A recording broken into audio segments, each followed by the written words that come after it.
Keberadaan manusia sebagai kesatuan entitas dari al-bashar, al-nafs, dan ar-ruh secara alamiah akan terperangkap pada dualitas sifat yang saling bertentangan.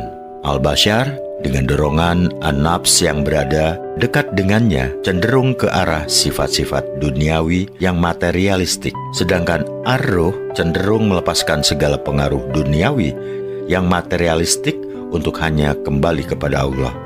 Pergulatan manusia dalam kehidupan di dunia pada dasarnya adalah pertarungan internal antara dorongan naluriah al-bashar dengan an-nafs di satu pihak dan melawan tarikan ar-ruh di pihak lain.